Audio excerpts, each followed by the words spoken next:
Baik, auzubillahi minasyaitonir rajim. Bismillahirrahmanirrahim.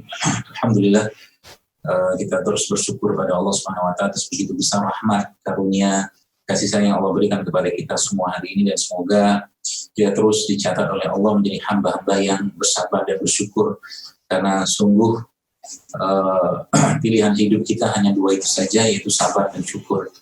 Jadi kalau mendapat nikmat kita bersyukur, kalau mendapatkan ujian kita bersabar.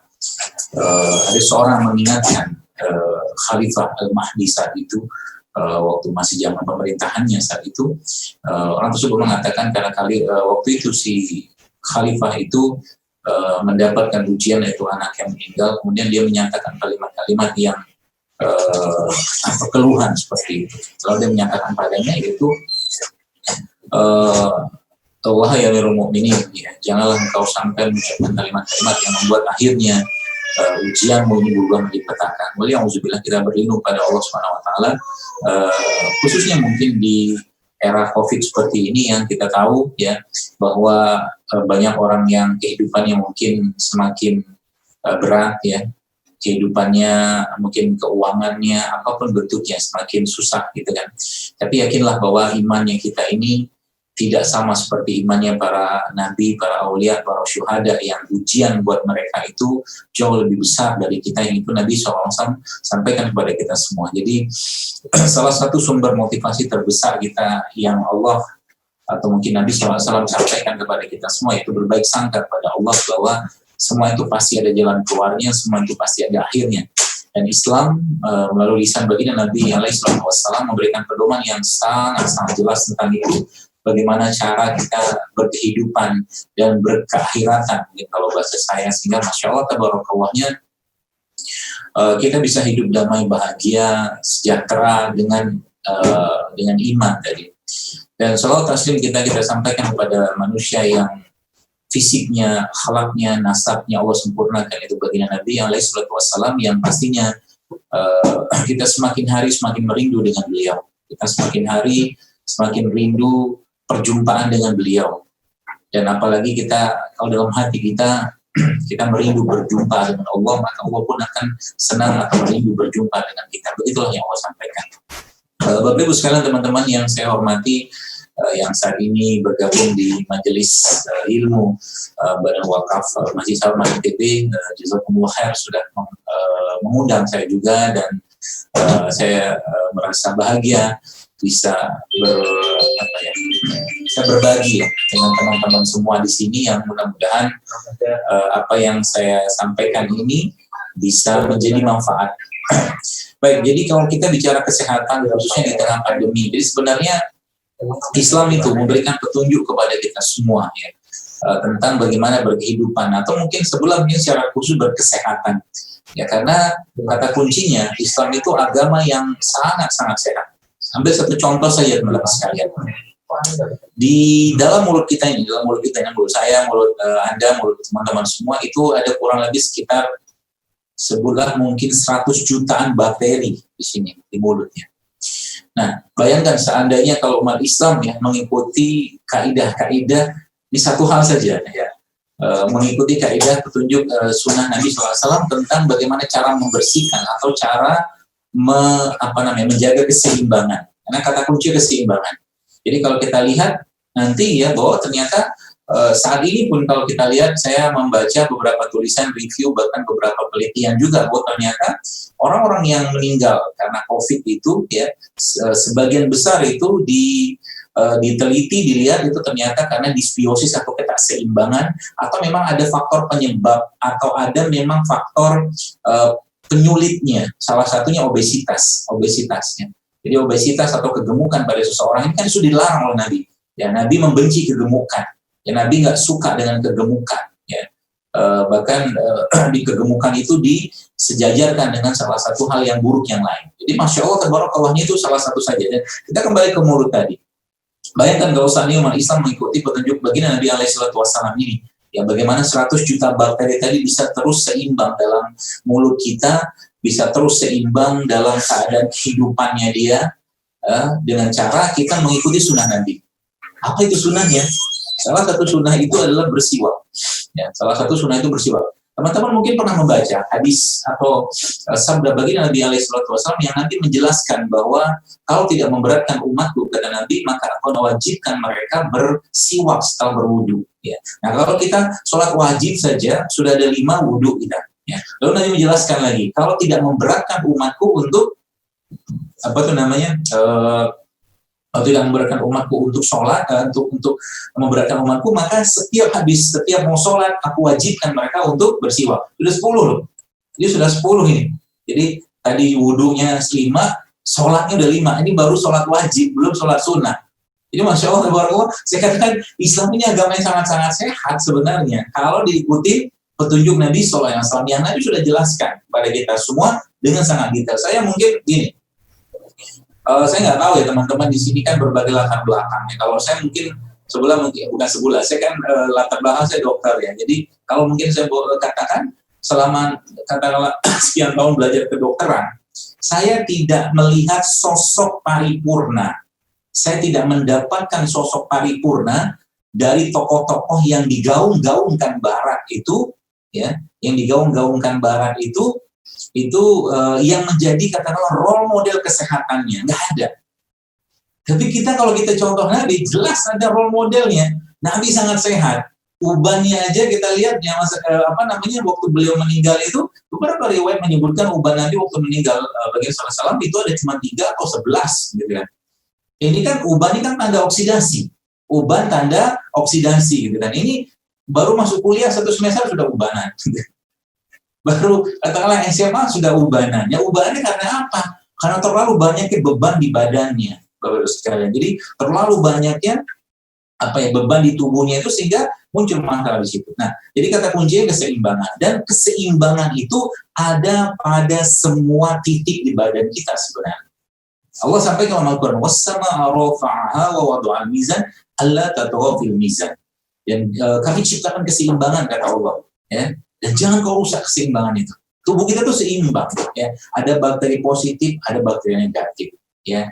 Ada katakanlah kalau mungkin dalam bahasa medis ada bagian atas, bagian bawah, semua sudah dibikin seimbang luar biasa sama Allah yang Allah jelaskan kepada kita dalam surat At-Tin, "Walaqad khalaqnal insana fi ahsani taqwim," kata Allah. Dan kami ciptakan manusia itu sempurna. Yang bikin contoh begini.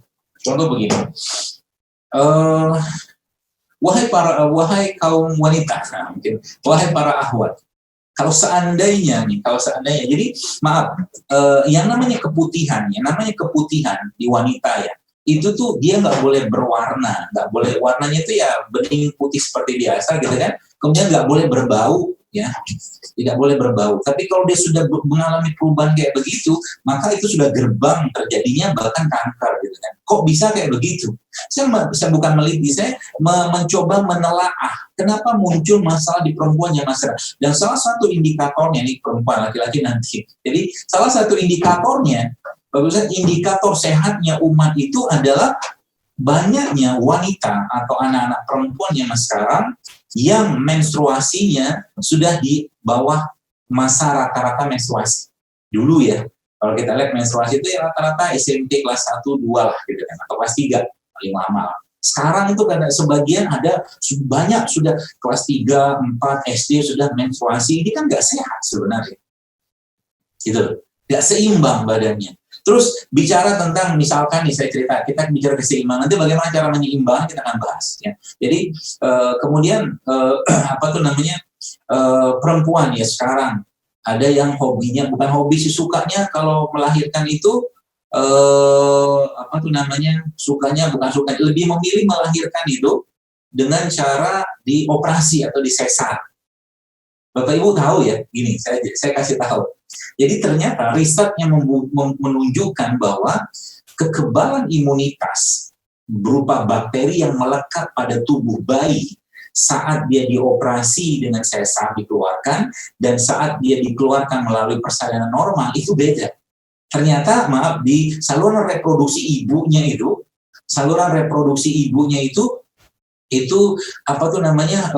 sudah diinstal lah kata mungkin bahasa saya tanda kutip gitu kan, sudah dibekali Allah dengan bakteri-bakteri baik yang ketika bayi itu keluar dari perut ibunya, jadi dia membawa bakteri-bakteri tadi. Dan pertanyaannya kita lihat nih, apa sunnah yang dianjurkan oleh baginda Nabi alaihissalatu wassalam ketika bayi baru lahir selain doa? Ada yang tahu? Ahli Lutfi mungkin tahu?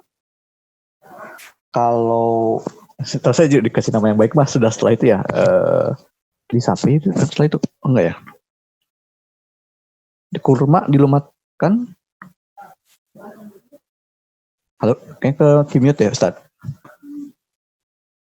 Kayaknya ke mute ya Ustaz.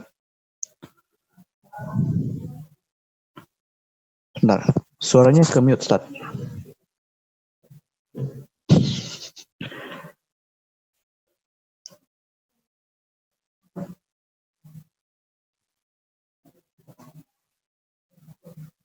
Aduh,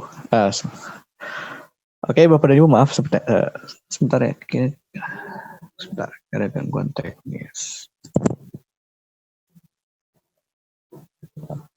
Sebentar.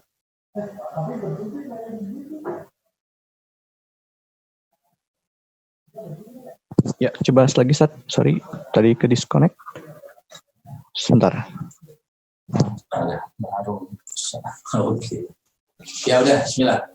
Sorry, bismillah. Jadi baik Bapak sekalian, jadi tadi betul ya kata Hilutfi tadi bahwa salah satu sunnah diajarkan oleh Nabi SAW yang sangat-sangat vital, yang bermanfaat bagi bayi baru lahir itu adalah tahnik. Tahnik itu melumat, itu waktunya bisa 7-14 hari setelah kelahiran. Itu bayi kurma dilumatkan oleh ayahnya atau oleh orang soleh ya. Kemudian sepihan atau mungkin bagian lumatan tadi diletakkan di atas langit-langit bayi. Dan Bapak Ibu tahu itu rahasianya apa? Ya langit-langit bayi. Misalkan bapaknya ngelumat kurma gitu ya, karena diambil sedikit sama dia, dikeluarkan, lalu letakkan di langit-langitnya bayi. Ya seperti itulah, kalau usah dicontohin banyak-banyak. Jadi subhanallah, ternyata riset membuktikan kurma itu adalah makanan terbaik yang bakteri Lactobacillus gitu ya. Jadi kurma itu adalah makanan terbaiknya bakteri Lactobacillus yang didapatkan bayi itu ketika dia lahir dari persalinan dari. Jadi subhanallah ya. Jadi kalau kita sekarang boleh saya katakan, biarlah COVID ini terus-menerus sampai kapan kita nggak tahu, kita berdoa senantiasa pada Allah agar diselesaikan oleh Allah dengan caranya, dengan waktu yang Allah sudah tetapkan. Tapi ingat Bapak Ibu sekalian, jangan wariskan gen cemas, gen stres ke anak-anak kita, karena apa yang dirasakan oleh orang tuanya akan terbuild up di bayi-bayi atau di gen kita. Jadi mungkin bagi ikhwan atau akhwat di sini Bapak Ibu sekalian yang belum menikah, cemas luar biasa itu akan terprogram, ibarat kata terinstali dalam badannya, yang itu pada akhirnya nanti akan diwariskan kepada anak cucunya. Subhanallah ya. Nah makanya saya katakan tadi ini seimbang. Itu sebabnya kalau kita bicara kurma saja, jadi kalau kita mungkin singkat ceritanya itu bagaimana cara menyeimbangkan mereka itu. Yang diseimbangkan pertama kali adalah pikirannya. Yang seimbangkan pertama kali adalah bagaimana hatinya senantiasa berbaik sangka pada Allah gitu loh.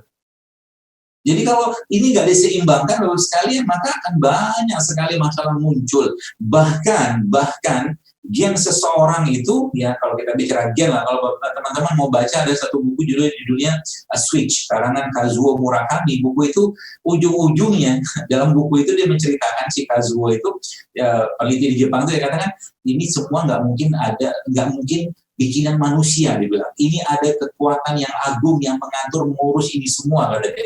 Akhirnya mengakui itu. Dan kalau Bapak Ibu tahu ya, kenapa Nabi kita SAW mungkin belum pernah dengar ya, ada satu kata-kata Nabi kata al-fa'lu. Al-fa'lu itu kalimat positif. Jadi ternyata mungkin yang pernah membaca bukunya Masaru Emoto ya. Masaru Emoto itu ya judulnya The Hidden Message of Water itu sebenarnya sebelum Masaru itu ada kakeknya Masaru yang sudah meliti juga. Jadi subhanallahnya dikabarkan kakeknya Masaru ini itu masuk Islam gara-gara apa? Gara-gara ternyata ketika ada orang membacakan kalimat baik atau kata baik kepada air yang dibacakan oleh orang non-muslim sama dibacakan oleh orang yang bersyahadat orang-orang muslim, itu ternyata molekulnya beda. Molekulnya beda. Ceritanya begitu.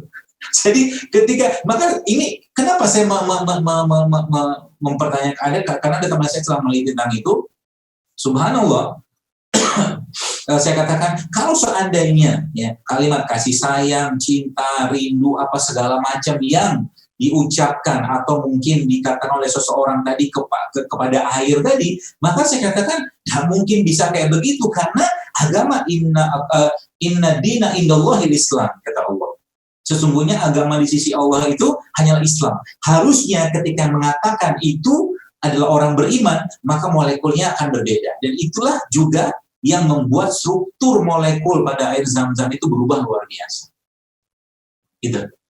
Maka itu sebabnya dalam Islam, teman-teman sekalian ya, kalau kita bicara sekarang, berarti cara menguatkan gen, cara menyeimbangkan hati, pikiran, jasad, sebagaimana jasadnya memerlukan makanan, maka ruh pun memerlukan, atau hati kita memerlukan makanan. Ya, maka kalau kita sudah mulai memahami ini, Bapak-Ibu sekalian, ya, kalau kita sudah memahami ini, maka insya Allah akan sangat mudah menghadapi ini semua sebenarnya. Ya, akan sangat mudah. Dan Abu Ubaidah Al-Jarrah radhiyallahu anhu, salah satu sahabat Nabi yang menjadi pemimpin atau gubernur di Mesir pada saat terjadinya wabah itu, orang-orang soleh kayak begitu kan berpikir dengan cara yang lain. Waktu Umar katakanlah memberikan surat padanya, dia katakan, saya tidak akan pergi tempat ini dan saya berharap pada Allah agar saya dimatikan, kata Abu Ubaidah ya Al-Jarrah radhiyallahu anhu di masa wabah tadi, dan ternyata Allah kabulkan doanya. Kenapa? Karena dia tahu orang yang mati dalam keadaan wabah itu mati syahid, gitu. Nah, ini yang pengetahuan seperti ini yang kadang-kadang kurang, gitu kan. Jadi kadang-kadang saya, Masya Allah, saya katakan kita nih ya, kurang banget ilmu kita, saya miskin banget katakanlah pemahaman kita tentang agama ini, sehingga akhirnya yang terjadi apa kayak sekarang ini. Ya, motel, coba lihat, saya agak sedikit protes ya. Hotel sudah buka, mall sebagian sudah buka, restoran sudah buka. Orang sudah kumpul-kumpul di pasar. Tapi masalahnya sekarang di masjid orang masih distancing, coba. Di masjid orang masih, dan beberapa fatwa-fatwa ulama-ulama dan Syekh juga menyebutkan kalau sholat dengan keadaan seperti itu ya, dengan keadaan distancing ya, kecuali darurat silakan. Ya. Masalahnya masih darurat lagi nggak gitu loh. Kan darurat kan udah terus-terusan gitu kan, maka nggak sah sholatnya gitu kan. Itu bukan menyalahin kan, tapi kita katakan kita mencari celahnya di mana gitu kan, secara syari'nya kayak apa. Lebih baik sholat di rumah kalau gitu loh. Seperti itu ya teman sekalian. Jadi keseimbangan, kata kunci keseimbangan. Jadi masalahnya yang sekarang ini atau masalah keadaan saat ini adalah keseimbangan di badan manusia yang luar biasa besar. Gennya bermasalah, bakteri bermasalah. Contoh mungkin kalau teman-teman tahu ya, TBC itu, bakteri TBC, Mycobacterium tuberculosis itu sebenarnya habitat dia bukan di paru-paru tapi di tanah sebenarnya. Habitat aslinya. Maka kalau Anda baca nanti, bukalah riset penelitian, saya katakan kalau Anda baca itu ya mungkin akan ketakutan, karena itu ada dilakukan penelitian di sebuah tanah pemakaman, itu ternyata diteliti banyaknya minta ampun bakteri di situ.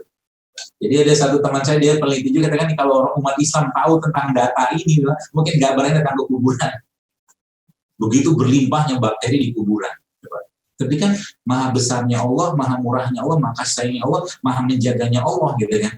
Mereka hidup bersinergi dengan kita, mereka hidup katakanlah dengan apa ya, dengan sudah ditakdirkan seperti itu. Kalau Anda yang pernah baca buku saya ya, judulnya itu Silaturahim dengan Kuman. Silaturahim dengan kuman. Jadi saya katakan sebenarnya yang namanya bakteri, virus tetap akan ada dimanapun gitu kan.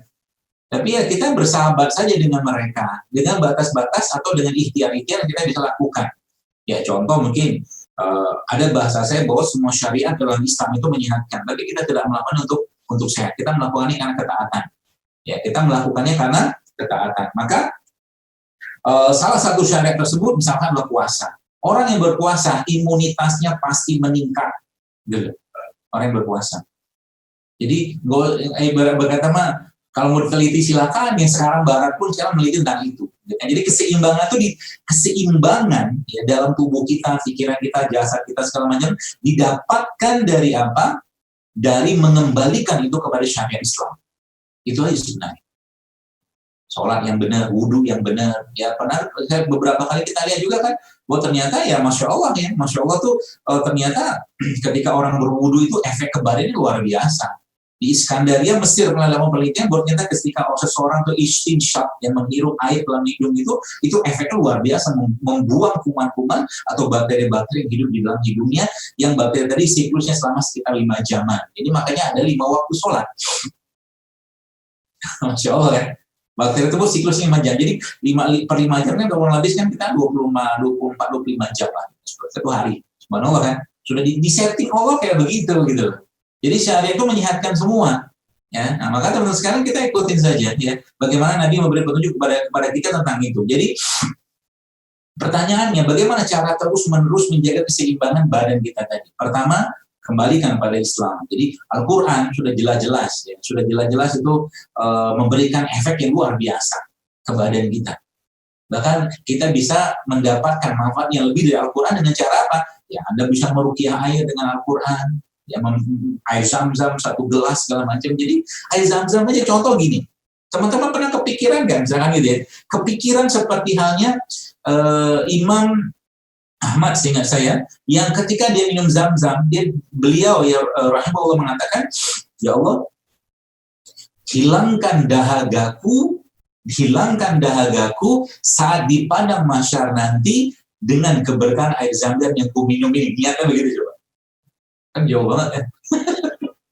Imam Syafi'i minum air zam-zam. Apa yang terjadi Bapak sekalian? Imam Syafi'i minum air zam-zam, salah satu niatnya, ya Allah, semoga dengan air zam-zam ini aku bisa mati. Engkau matikan aku dalam husnul khotimah, dalam keadaan syahid gitu loh. Sekarang ada COVID, barangnya nggak kelihatan, bendanya nggak kelihatan. Anda ambil air zam-zam dengan keyakinan pada Allah, ya Allah, jangan jadikan tubuhku ini tempat bersarangnya si virus COVID atau corona ini. Bisa nggak? Saya katakan, Allah ya bisa. Jadi banyak orang yang ambil solusi itu. Sekarang saya tanya, saya kemarin sempat ngobrol dengan seorang ustaz. Bapak Ibu tahu nggak, teman-teman tahu daerah yang sampai saat ini angka COVID-nya itu paling sedikit ya? Itu salah satu, bahkan nggak ada katanya, itu ternyata Aceh. Anda tahu waktu ditanya, sahabat saya itu bertanya kepada penduduk Aceh saat itu, ini apa yang dikerjakan oleh Aceh sehingga kayak begini? Mereka menjawab apa? Karena di sana majelis ulama di sana mewajibkan di semua waktu sholat wajib itu qunut nazilah nih Pak. Dan itu dibolehkan dalam Islam. Di setiap 5 waktu sholat itu diwajibkan oleh majelis ulama di sana untuk qunut nazilah. Dan itu ternyata yang menyebabkan Aceh sampai sekarang adem-adem aja. Subhanallah, semua kalau jaga terus ya. Jadi saya katakan solusi langit gitu. Solusi langit yang nggak banyak orang pakai. Contoh kurma, ajwa, kadang-kadang kita bagi-bagi kayak sekarang aja sebenarnya ngandelin herbal-herbal sederhana Nabi gitu. Perbanyak baca Quran, perbanyak zikir pagi petang, tambah lagi dengan katakanlah pagi-pagi makan kurma ajwa 7 butir, kata Nabi SAW, kurma ajwa akan mencegah orang itu terkena sihir ya, atau gangguan lah gitu kan, sampai sore harinya. Sore hari nanti ini pagi ditambahkan dengan zikir pagi, sore hari nanti yang berzikir dia zikir petang. Kemudian dia malam, dia doa atau zikir-zikir sebelum tidur, yang itu ruqyah semua. Coba teman-teman baca deh. Itu zikir-zikir pagi, zikir-zikir Nabi SAW ketika mau tidur itu kan ruqyah sebenarnya. Baca ayat kursi, Al-Ikhlas, Al-Falaq, Anas, tiupkan, kemudian diusap ke badan. Itu kan ruqyah. Kalau udah ruqyah kayak begitu, apa yang terjadi? Kayak kita ngasih pesan ke air, kan 70-80% tubuh kita kan air. Ceritanya Masaru Emoto. Jadi ketika dibacakan Al-Ikhlas, Al-Falaq, Anas, sehatlah kita. Dan kalau mati saat itu, semoga mati diampuni. Kan begitu doa-doanya waktu kita mau tidur itu. Jadi ini tuh yang kadang-kadang, apa yang saya katakan ini, kemana aja kita gitu loh. Kemana aja kita. Model Habatus Sauda juga. Tadi ada yang, MC tadi atau moderator menyatakan Habatus Sauda. Habatus Sauda yang baru sekalian, ya, subhanallah, luar biasa efeknya. Baca risetnya udah banyak banget. Makan kurma 7 pagi-pagi, minum madu 1-2 sendok, kemudian kurma Habatus Sauda 3 atau 5 butir. Minum itu, nanti pagi-pagi juga sore nanti minum lagi. Insya Allah sehat, itu ikhtiar. Gitu loh. Kenapa? Yang namanya virus nggak kelihatan. Ya. Tadi pagi saya ketemu dengan ibu-ibu, ya subhanallah, ibu-ibu ini jamaah saya juga ketika saya lagi di pasar, dia, Masya Allah, terima kasih dokter, dia bilang, kenapa Bu? Ya ini saya sudah banyak minum resep-resep dokter yang dia bawa situ apa coba? Lengkuas, jahe, sama serai. Minum itu doang coba. Lengkuas berapa kali Bu minumnya sehari? 2 kali, pagi sama mau tidur dia bilang dia minum. Efeknya ke badannya luar biasa. Modal itu doang teman sekalian. Tadi modal secara ruhnya dengan Al-Quran, ya, dengan zikir, dengan keyakinan, dengan baik sangka, dan modal secara fisiknya. Jadi saya katakan ada puasa tadi. Itulah obatnya kita. Ada kurma, ada madu, ada habatus sauda. Itu aja sebenarnya. Ada air zam-zam. Gak banyak kok sebenarnya. Gak banyak ini dikerjakan. Cuman ya sama sekarang kan semua orang dikit-dikit tanya riset, dikit-dikit tanya riset. Repot saya kadang-kadang. Ya, silakan aja kalau mau riset-riset ria. Sekarang riset aja kenapa di surga ada khamr yang tidak memabukkan. Di surga kan salah satu minuman penghuni surga adalah khamr yang tidak memabukkan. Ada loh. Khamr itu apa?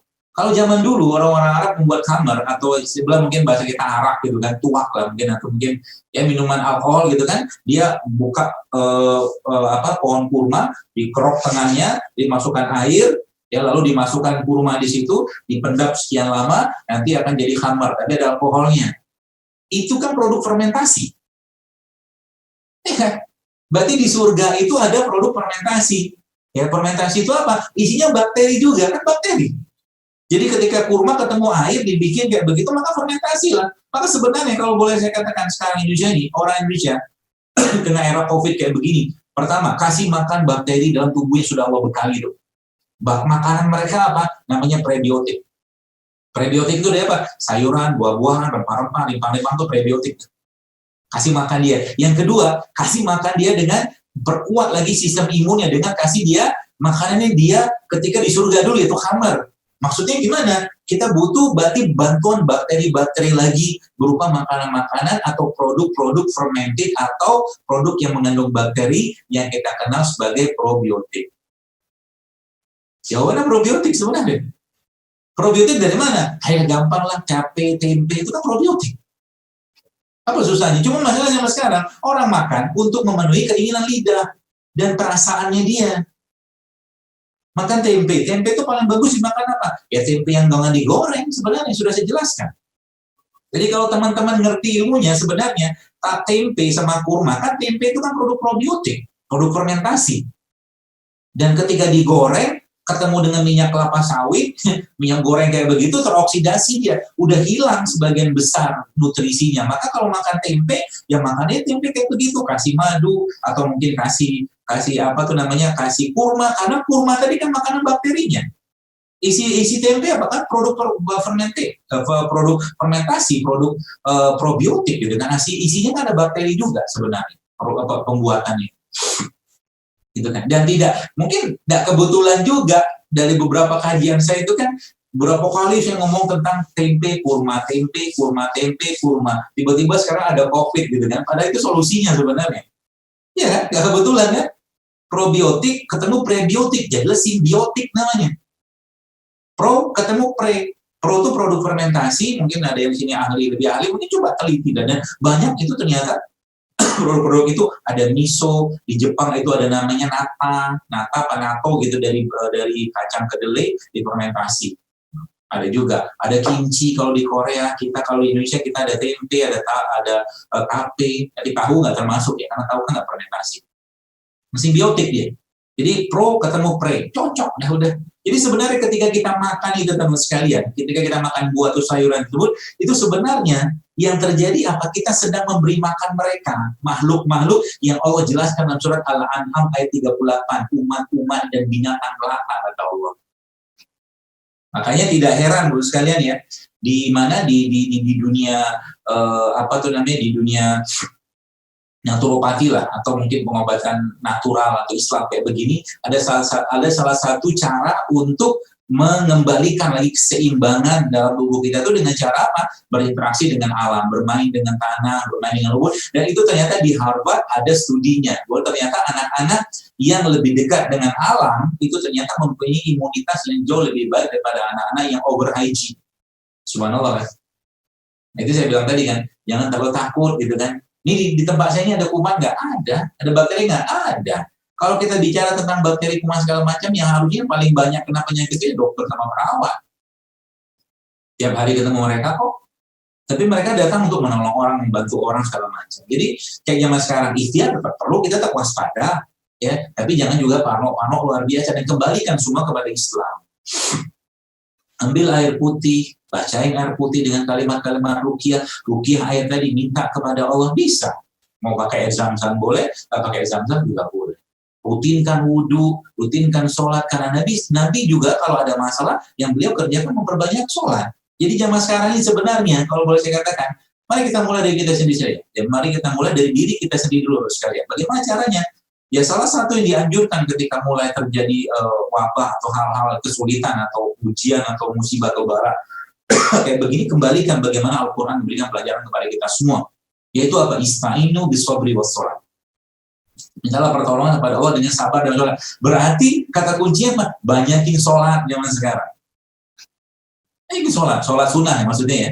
Maka Nabi memberikan pedomannya, pedomannya, dan itu dicontohkan oleh para sahabat ya, dan para salafus saleh, orang soleh zaman dulu ya. Bagaimana misalkan kayak jangan nanti kalau maghrib ke isya, misalkan nggak ada kerjaan, nggak ada aktivitas apapun, bisa baca Quran ya. Atau kalau nggak, memperbanyak sholat sunnah di antara maghrib dan isya, boleh sholat sunnah mutlak, nggak masalah. Seperti itu. Itu salah satu pedomannya yang saya pahami teman sekali. Jadi nggak usah khawatir banget juga. Jadi sudah saya jelaskan tadi beberapa protokol pedomannya, yang itu sebenarnya kalau kita lakukan, insya Allah kan sangat-sangat baik untuk menjaga kesehatan kita. Dan sedikit tambahan ya, karena ini sampai jam 5, 15 menit kita tanya jawab. Ada yang di Instagram saya kan ada yang M, ya kan? Yang pertama kan bersihkan, yang kedua kan keluarkan, gitu polanya kan. Jadi itu saya ngambil dari urutan hadis. Yang ketiga ini M. M ini apa? Memasukkan. Jadi M-nya memasukkan. Jadi BKM, bersihkan dengan cara berpuasa, keluarkan dengan cara berbekam atau hijamah. M-nya, nah, jadi saran saya ini mungkin teman-teman ikhwah fillah yang ada di Masjid Salaman ITB, saran saya kalau bisa coba dibuat ya per bulan sekali gitu ya, berbekam gratis gitu nanti tanggal-tanggal sunnah. Diadakan klinik di situ. Jadi klinik bekam atau mungkin bekam gratis, nanti kerjasama sama teman-teman PBI, perkumpulan bekam, nanti untuk setiap bulan ada bekam gratis. Kita menjiarkan sunnah. Mau yang bekam 1, 2, nggak apa-apa, yang penting kita ajak pada, karena memang ada hadisnya. Nabi mengatakan pada tanggal 17, 19 atau 21 setiap bulan Islam itu berbekam, maka itu akan menyembuhkan penyakit, kata baginda Nabi alaihi salatu wassalam. Dan sebelumnya kan diawali dengan berpuasa ayyamul bid. Seperti itu kan? 13, 14, 15 kan puasa. Ya, 17, 19, 21 kita disuruh berbekam. Dan ada janji Nabi di sana, itu menarik. Nabi mengatakan apa? Berbekam pada tanggal 17, 19 atau 21 itu bisa menyembuhkan penyakit, kata Nabi secara umum. Subhanallah kan? Jadi mari kita bangga dengan Islam teman sekalian. Ya, mari kita bangga dengan syariat ini gitu kan. Jadi itu salah satu cara, tentunya dengan mungkin protokol-protokol yang sesuai lah gitu ya, seperti itu ya. Kemudian jadi M tadi, kembali ke M tadi. Yang tadi berarti memasukkan. Ini masukkan apa? Konsep dalam Islam halal, thayyib, dan tidak berlebihan. Saya tanya aja ke teman-teman apa tuh namanya di Bandung lah, ini kan di Bandung kan. Saya tanya. Dan tolong jawab dengan jujur lah. Kira-kira menurut Anda, saya tanya sama Mas Lutfi aja deh. Mas Lutfi, kira-kira menurut Antum seblak itu sehat? Kalau jujur-jujuran ya gitu, enggak sih. Ya oke ya. Tapi enak gimana dong dok? Nah, itu dia kan. Jadi teman-teman perlu bedakan antara keinginan lidah dan kebutuhan tubuh. Kalau makan seblak tiap hari, terus tiba-tiba sakit, ya udah mau diapain? Gitu loh. Kalau tiap hari makan cilok gitu kan, terus tiba-tiba sakit, mau diapain? Udah wayanya, udah ngebuka pintunya, gitu loh. Jadi kita tahu kok, makanya saya bilang tadi, sebenarnya M ini memasukkan yang halal dan thayyib. Boleh nggak makan cilok seblak? Boleh, tapi nggak tiap hari juga makan cilok seblak. Boleh nggak makan gorengan? Ya boleh, dan kita tahu kok gorengan, masalahnya apa? Dari karbonya, dari minyak, segala macam, gitu kan. Kita tahu, itu bukan mengatakan makanan yang tidak banyak memberikan hak tubuh, gitu loh. Di antara, ini kok menjadi tarik napas gitu. Jadi misalkan begini deh, saya tanya deh, saya kasih ya, kayak saya misalkan saya ajarin caranya. Teman-teman potong buah gitu kan, buah sayur segala macam, lalu bikin dressing pakai alpukat. Alpukatnya katakanlah Anda blender, campurkan garam, campurkan bawang putih, ya, dan merica sedikit, lalu dressing tadi masukkan ke dalam si siapa tuh namanya sayur buah potongan tadi. Dibandingkan dengan sepotong atau satu mangkok atau satu piring cilok atau sebelah, kira-kira lebih bermanfaat yang mana buat badan kita. Semua akan menjawab lebih bermanfaat yang sayur dan buah. Saya yakin itu. Dia bertanya, kenapa kita milih yang ini gitu. Kenapa milih yang ini? Karena memang dalam Islam ya, juga Allah sudah mengingatkan bahwa ada iblis di piringmu gitu. Kau nggak percaya, baca ayatnya. Wala tattabi'u khutuwatis syaitan innahu lakum aduwwum mubin. Itu ayat sebelumnya apa? Wa kulu wasrabu wa la tusrifu. Jadi berarti kalau orang terus-menerus memaksakan dirinya, memuaskan hawa nafsunya, ya tinggal tunggu waktu saja. Saya berapa kali ada yang email ke saya, ya, umur 23 tahun, kena jantung, sudah pasang ring, coba. Umur 32 tahun, ada juga saudara, coba. Dan saya tahu kelakuan makannya kayak apa. Betul, Bapak-Ibu sekalian, ya. Dengan atau tanpa hidup sehat, kita tetap kita tetap bisa kena penyakit, tapi kan ada ikhtiar. Umar pernah berpesan bahwa hidup kita itu pindah dari satu takdir ke takdir yang lain. Gitu loh, ada ikhtiarnya. Dan cobalah berpikir untuk mengembalikan jasad tubuh kita ini ke Allah nanti suatu hari kelak dalam keadaan yang baik. Ketika Allah sudah ciptakan dengan baik dan sempurna, tolong kembalikan juga kepada pemiliknya dalam keadaan yang baik, bukan mengembalikan jasad ini dalam keadaan penuh penyakit gara-gara tidak mampu mengendalikan hawa nafsu. Pikir baik-baik. Jahatnya kita kan dengan badan kita ini. Semua dimakan. Tapi kan enak, ya udah makan aja terus gitu. Jadi bisa begitu. Nafsu itu kalau boleh saya katakan, ibarat kata hadisnya terakhir, yang Nabi katakan, kalau kau tahu ya, ketika kau celupkan tanganmu, telunjukmu itu ke laut, lalu air yang menetes itu, nah itulah dunia. Dan air yang tersisa di lautan, itulah akhirat. Maksudnya gimana? Teman-teman yang berpuasa 14 jam, kita puasa rata-rata 14 jam. Yang 4 katakanlah kita sahur, nanti jaman kita berbuka puasa, berarti 14 jam. Bukan mungkin, coba pikir baik-baik. Cukup 1 gelas air, 3 atau 5 butir kurma, sudah selesai urusan makan itu. Coba aja. Cuma kita kan pengen lagi. Itulah nafsu. Ya. Makanya kalau kita terus-menerus dibiarkan makan terus oleh Allah, hancurlah kita. Itu sebabnya dalam Islam, Bapak-Ibu sekalian, kita diwajibkan untuk puasa. Karena kalau disuruh begini terus, yang makan terus, akhirnya wajibin puasa. Maka dalam ayat puasa, coba lihat ayatnya apa? Ya ayyuhallazina amanu kutiba alaikumusiyam kama kutiba alal ladzina min qablikum, kata Allah. Min qablikum. Sebelum kalian sudah ada syariat puasanya. Sejak zaman nabi-nabi zaman dulu sudah ada syariat puasanya, karena kita cuma beda casing doang sama nabi-nabi itu. Beda casing maksudnya Nabi Adam kan besar, tingginya kan beda sama kita. Tapi syariat-syariatnya sudah ada zaman dulu sebenarnya. Betul. Jadi saya katakan kalau BKM yang Anda pakai, Masya Allah, ya, Ibu tadi aja ceritakan saya pagi-pagi tadi, banyak sekali dia bilang faedah dari tubuhnya dirasakan, perutnya nggak begah di segala macam. Jadi susah nggak? Saya katakan susah. Untuk hidup sehat itu kalau nggak dipaksakan susah, sama kayak bangun malam, tahajud itu susah nggak? Susah, serius. Tapi kalau nggak dipaksain tahajud, sampai mati nggak bakal tahajud. Ya kan? Kalau nggak maksain baca Quran datang tiap hari, sampai mati juga nggak bakal baca Quran, cuman seluangnya saja. Maka paksakan. Sesuatu yang kita niatkan di situ untuk Allah, maka paksakan teman-teman sekalian. Termasuk juga hidup sehat, olahraga. Pernah saya tulis juga waktu itu, jangan pernah meniatkan olahraga agar badannya kekar, agar badannya fit segala macam. Tapi niatkan dengan olahraga tadi bisa lebih baik ibadahnya kepada Allah. Kan dapat pahala. Kalau cuma bentuk-bentuk badan doang untuk apa? Ya, subhanallah ya. Ya seperti itu, dan mudah-mudahan bermanfaat sedikit sharing saya ini. Ada waktu kurang lebih sekitar 10 menitan ya, kita tanya jawab supaya lebih interaktif. Mudah-mudahan Allah mudahkan kita semua. Assalamualaikum warahmatullahi wabarakatuh. Waalaikumsalam warahmatullahi wabarakatuh. Oke, jazakallah Ustaz, ini juga ada pencerahan juga bagi saya. Jadi kalau misalkan itu, kalau yang yang bekam gratis itu berarti kontak Mas Randy aja ya?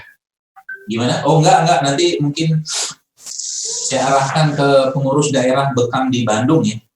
Boleh, itu kalau misalkan situasi di Salman oke gitu, insya Allah mungkin kita bisa memfasilitasi juga gitu. Iya, Jadi iya. Nanti saya coba atau nanti via ini juga nggak apa-apa nanti, atau mungkin via ke nomor saya juga nanti nggak masalah. Nanti saya akan boleh start. Nanti paling saya kontak Mas Randy aja kalau gitu. Iya. Siap. Oke, sekarang kita masuk ke sesi tanya jawab. Mungkin ada pertanyaan 1 dan pertanyaan 2 bisa digabung. Ini dari Mam Nizam, Hijabers Mam Malang. Assalamualaikum Ustadz, izin bertanya nggih, apa sih rahasia ganjil? Misalnya kita makan kurma, sebaiknya berjumlah ganjil 1, 3, 5, dan seterusnya. Apakah Allah menyukai angka-angka ganjil? Apakah seperti itu? Dan apakah ada korelasinya dengan kesehatan? Itu pertanyaan pertama. Pertanyaan kedua adalah, dokter, ini dari Mams Nining Ideal. Dokter Zaidul, izin bertanya, kenapa ya kalau kita setelah baca berita terkait corona, tiba-tiba badan tuh demam? Apakah ada pengaruh stres dengan demam ini? Apakah secepat itu reaksi dalam tubuh manusia? Silakan, Ustaz. Baik, bismillahirrahmanirrahim. Jadi gini, pertama pemahaman yang harus ada dalam benak pikiran kita, Bapak Ibu sekalian, adalah ketika Allah atau Rasulullah SAW menjelaskan tentang sesuatu, itu maka telan dulu mentah-mentah, telan dulu bulat-bulat tanpa perlu banyak bertanya. Bahasa kita mas amina wa'akona dulu. Itu dulu, ya. Seandainya nanti ada penjelasan itu hanya menguatkan kita saja, menguatkan. Itu tidak menjelaskan. Mungkin ada sesuatu bukti ilmiah atau riset atau apapun, maka itu menambah saja. Ya, karena kita sudah yakin dulu kepada apa yang Allah dan Rasulullah sampaikan. Dan itu sebabnya Ali bin Abi Thalib mengatakan, kalaulah agama ini mengikuti logika, kata Ali, maka harusnya bawa sepatu yang diusap. Karena kan yang kotor. Tapi Nabi kita SAW menyuruh bagian atas sepatu yang diusap. Ali bilang gitu. Nah, berkaitan dengan ganjil-ganjil tadi. Saya pribadi memang belum mendapatkan itu tentang kenapa ganjil. Tapi yang hadisnya Allah suka dengan yang ganjil-ganjil, gitu saja. Jadi berarti kalau kita makan kurma ajwa itu 7 butir, katakanlah, atau mungkin kita kan witir itu kan ganjil. Ya. 1, 3 gitu kan, bisa.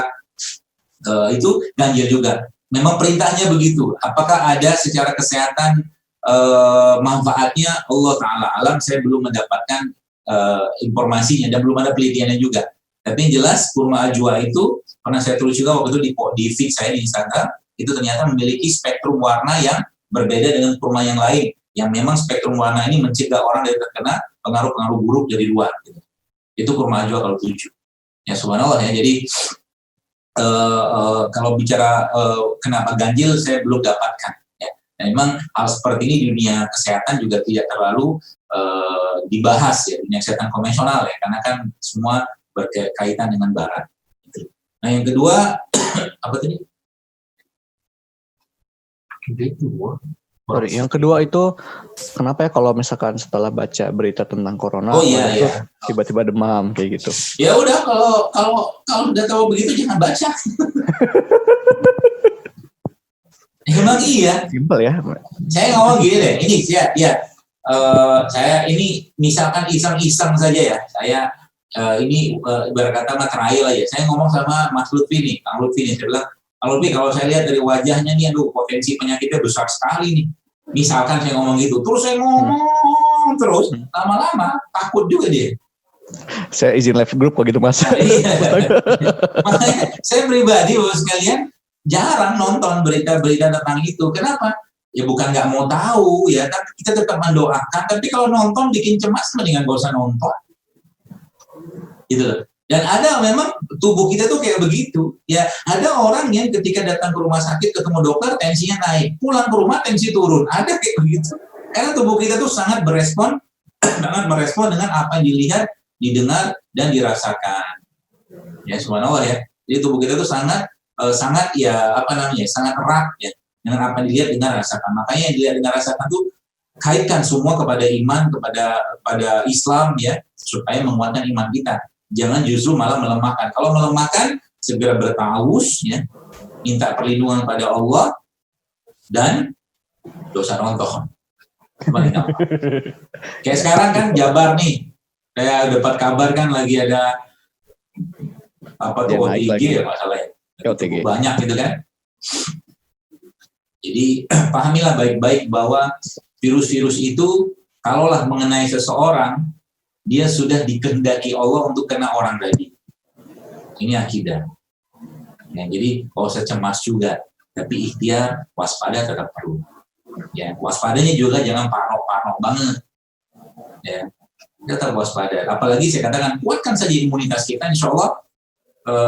Sambil kita katakan ya, saya lagi batuk, kenapa di ruangan ini ada itunya, ada pewangi ruangan yang sintetik, jadi sensitif hidungnya, nggak bisa. Biasanya kalau di mobil juga kalau ada pewangi ruangan, dia batuk, nggak kuat.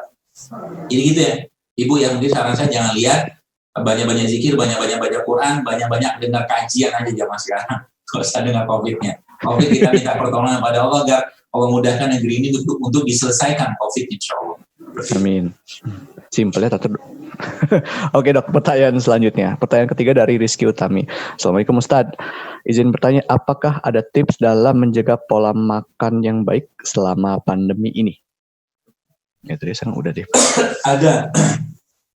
Salah satunya adalah kurangi karbo-karbo yang tidak sehat. Ya, terutama yang berasal dari tepung dan nasi putih dan makanan olahan. Saran saya itu.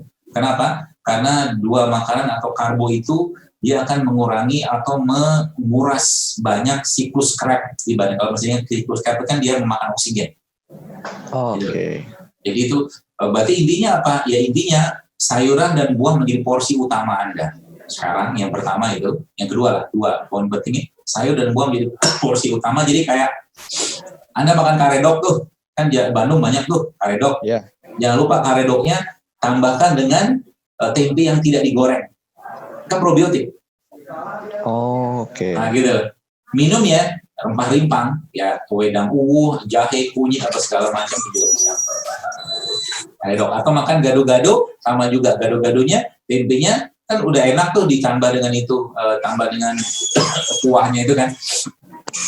Nanti tambahkan tempe yang itu. Tambahkan protein kayak mungkin telur-telur, daging-dagingan, terus Allah akan menguatkan. Dan berjemur, jangan lupa. Bahasa Sundanya moyan. Nah, Oke, Ustaz. Ini ada pertanyaan lagi dari, kayaknya saya pulang langsung bikin karedok deh. Oke. Pertanyaan keempat dari Selvira Maulidia. Assalamualaikum dok, mau bertanya. Kalau kurma dan madu, apakah ada jumlah batas aman konsumsi perharinya? Apakah tidak akan menyebabkan diabetes? Terima kasih dok. baik, jadi sebenarnya Bismillah, sebenarnya ada di penjelasan apa tuh namanya di riset-riset tuh ada sebenarnya. Cuman kalau saya batas ukur saya itu iman aja lah. Nah, kenapa batas ukurnya iman? Karena nggak mungkin juga sehari kita minum madu seliter kan. Paling 3 sendok, 5 sendok, masih aman. Ya, kurma juga sama. Kurma katakanlah sehari kita makan sampai 14 butir, 21 butir, kalau nggak ada penyakit diabetes, insya Allah aman. Nanti kalau mau dibuka datanya ada sebenarnya batas aman konsumsi. Cuman kalau saya pribadi, kita ngerti yang berlebihan tuh kayak apa, karena memang sudah ada petunjuk dari Nabi tentang itu. Ya, dari Nabi apa? Sepertiga untuk makan, sepertiga untuk udara. Jadi makan kurma bagus nggak? Bagus. Tapi kalau kurma sehari 1 kilo, ya kena diabetes juga dia. Karena kurma isinya kan gula. Meskipun gula kompleks ya. Madu juga sama. Kalau sehari minum madu sampai 1 liter ya bikin masalah ke badan. Dalam batas normal. Insya Allah aman. Batas normal itu kayak apa? Kita tahu Pak normal itu kayak apa. Karena kita diberi akal oleh Allah. Ya kan? Makanya kalau saya, ada yang tanya sama saya, itu aman nggak sih minum kunyit, minum jahe? Baik. Sederhananya beginilah. Apakah di negeri kita yang kita cintai ini ada orang keracunan minum kunyit, minum jahe seumur-umur ini? Hampir-hampir nggak ada. Karena orang yang minum paling jahe sejempol, kunyit seruas, kan gitu-gitu aja sebenarnya takarannya. Nggak usah banyak-banyak, cuman didawamkan, diistiqomahkan, itu akan aman insya Allah. Ya apalagi, nah ini salah satu nih, air kelapa. Saya mau lupa sih itu satu. Minum dulu ya, maaf. Santai Ustaz. Semangat sekali.